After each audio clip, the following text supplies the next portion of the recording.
একটি প্রশ্ন করি, আপনারা কি কখনো এমন কিছু কিনেছেন বা করেছেন শুধু এই কারণে যে এটা এখন ট্রেন্ডিং? হয়তো নতুন ফোন, নতুন জামা, বা হঠাৎ সবাই যে ক্রিপ্টোতে ইনভেস্ট করছে সেই কয়েন।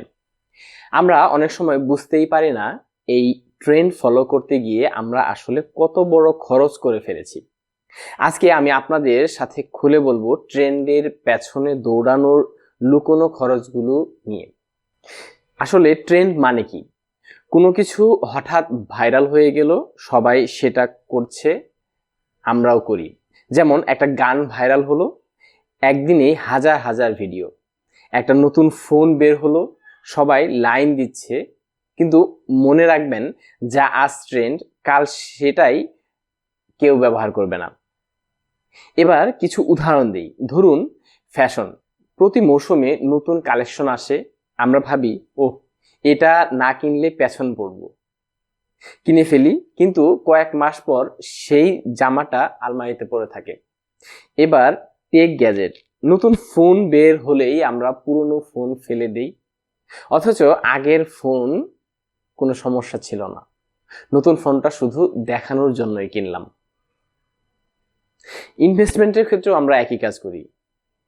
ইনভেস্টমেন্ট ট্রেন্ড, একটা ক্রিপ্টো বা স্টক ভাইরাল হলো, সবাই কিনছে, আমরাও ভয়ে কিনে ফেললাম। কয়েকদিন পর দাম পড়ে গেল আর ক্ষতি হলো হাজার টাকা। এটা হচ্ছে ট্রেন্ডের আসল ফাঁদ। এবার আসি লুকোনো খরচগুলো কি। এক, আর্থিক ক্ষতি। প্রতি ট্রেন্ডে টাকা খরচ করতে করতে বাজেট ভেঙে যায়, ছোট ছোট খরচ জমে শেষে বড় দেনায় পরিণত হয়। দুই, সময় নষ্ট। ট্রেন্ড খুঁজতে গিয়ে আমরা ঘন্টার পর ঘন্টা সোশ্যাল মিডিয়া স্ক্রল করি, অথচ এই সময়টা যদি কাজে লাগাতাম অনেক কিছু শিখতে পারতাম। তিন, মানসিক চাপ। সবসময় মনে হয় সবার মতো হতে হবে, এই তুলনা আমাদের ক্লান্ত করে দেয়, আত্মবিশ্বাসও কমে যায়। চার, অপরিকল্পিত ভবিষ্যৎ। ট্রেন্ডে খরচ করতে করতে আসল জায়গায় ইনভেস্ট করার মতো টাকা থাকে না, যেমন স্কিল ডেভেলপমেন্ট, সেভিংস ও হেলথ। এখন প্রশ্ন, আমরা কেন এমনটা করি?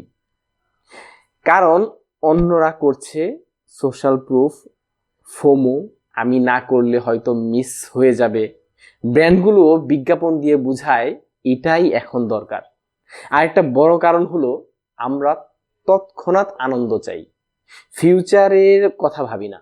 সব মিলিয়ে আমাদের মন, আবেগ, এগুলো আমাদেরকে ঠেলে দেয় ট্রেন্ডের পিছনে। তাহলে করণীয় কি? এক, আগে একটু থামুন, প্রশ্ন করুন, আমি কি সত্যিই এটা চাই, নাকি শুধু ট্রেন্ডে থাকার জন্য কিনছি?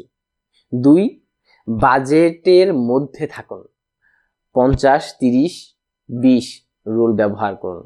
তিন, ট্রেন্ডের বদলে ভ্যালুতে ইনভেস্ট করুন, যেমন নতুন জুতা না কিনে হয়তো একটা কোর্স কিনে নিন।